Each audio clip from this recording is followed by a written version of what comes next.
February 24, 1991. The desert floor trembles. After weeks of air assault, the largest armored force since World War II surges across the border into Iraq and Kuwait. The world watches, expecting a long, brutal fight. But in just 100 hours, it is over, a stunning victory that reshapes modern warfare. How was this incredible feat possible? It began months earlier, in August 1990. The leader of Iraq, Saddam Hussein, ordered his massive army to invade the small, oil-rich country of Kuwait. The invasion was swift and brutal, shocking the world. Hussein claimed Kuwait was stealing Iraqi oil and that it was historically part of Iraq. The United Nations and countries around the globe condemned the act, demanding Iraq withdraw its forces immediately.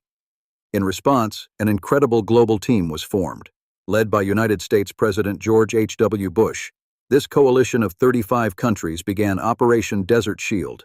It was one of the largest and fastest military buildups in history. Hundreds of thousands of troops, thousands of tanks, and countless aircraft were moved to Saudi Arabia. They prepared to defend the kingdom and, if needed, to force the Iraqi army out of Kuwait. The task of creating a winning plan fell to General Norman Schwarzkopf. As the commander on the ground, his commanding presence and sharp mind were essential. He had to devise a strategy to defeat a large, experienced army. In Washington, General Colin Powell, the chairman of the Joint Chiefs of Staff, oversaw the entire operation. Together, they aimed for a plan that would achieve victory quickly and with the fewest possible casualties. Their plan began not on the ground, but in the air. For more than a month, the first phase, called Operation Desert Storm, was a relentless air campaign. Coalition aircraft flew thousands of missions day and night. This was more than just bombing. It was a careful and systematic effort to blind and deafen the Iraqi army. The goal was to take away their ability to see, hear, and command their soldiers.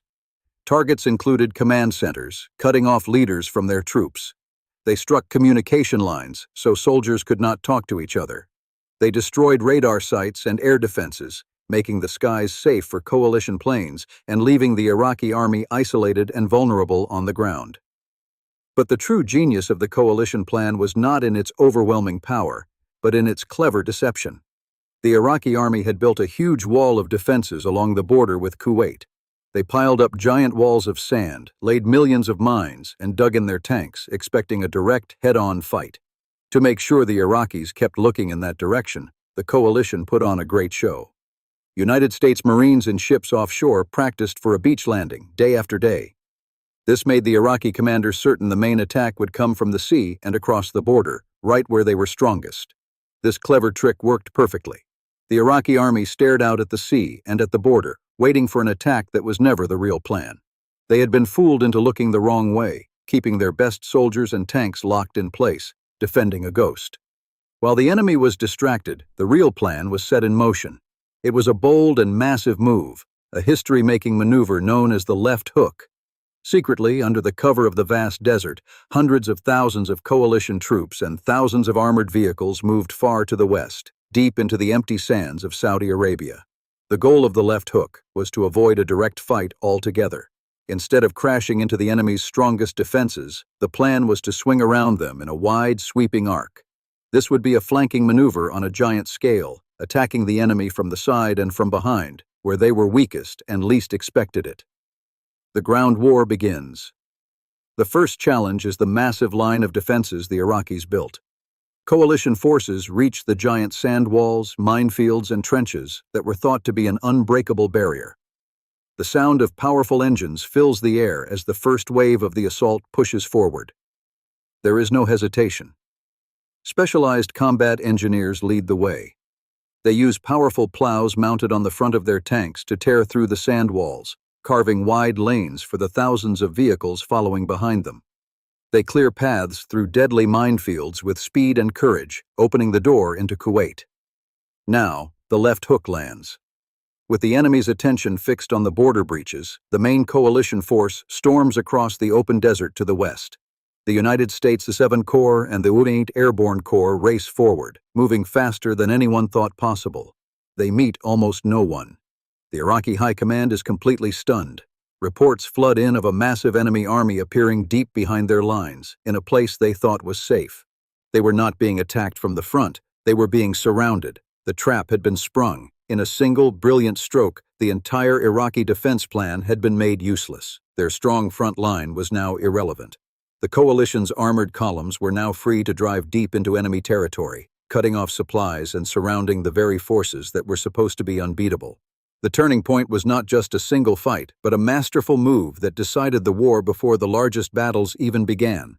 The result of the left hook was immediate and overwhelming. The Iraqi army, once thought to be a formidable force, began to collapse. Faced with a relentless and unexpected assault from their rear, their lines broke. Thousands of soldiers, cut off and surrounded in the desert, chose to surrender rather than fight a battle that was already lost. As coalition forces closed the trap, others pushed directly into Kuwait. They arrived in Kuwait City not as conquerors, but as liberators. The streets, once silent under occupation, erupted in celebration. Citizens cheered, waving flags and embracing the soldiers who had restored their freedom.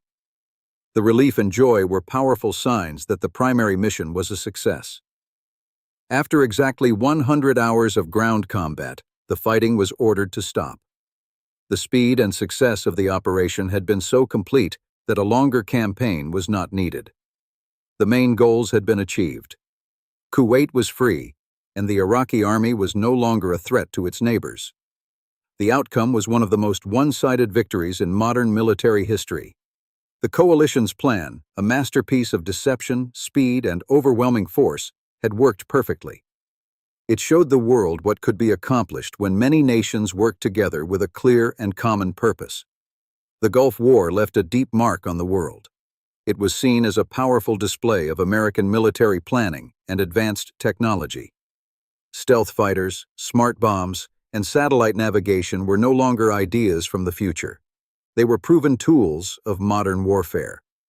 This success would guide American military and political decisions for many years to come.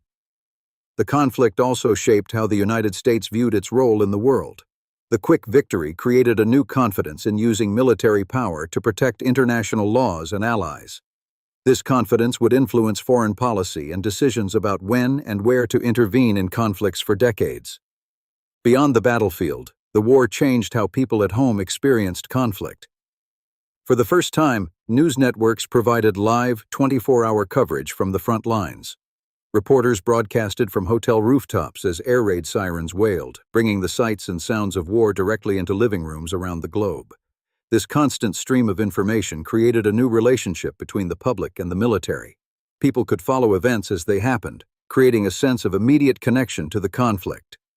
It marked the beginning of a new era, where media coverage became a central part of any military operation. The war also introduced new words into our daily language. Terms like surgical strike became common, describing the use of smart weapons to hit specific targets with great accuracy. This idea of a clean, precise war, fought with technology, became a powerful image in the public mind. Yet, behind the technology and strategy, there was a human cost. The swift victory was earned through the courage and sacrifice of the men and women of the coalition forces. We honor their service and remember those who gave their lives to free a nation and restore peace. Their bravery is the true heart of this story.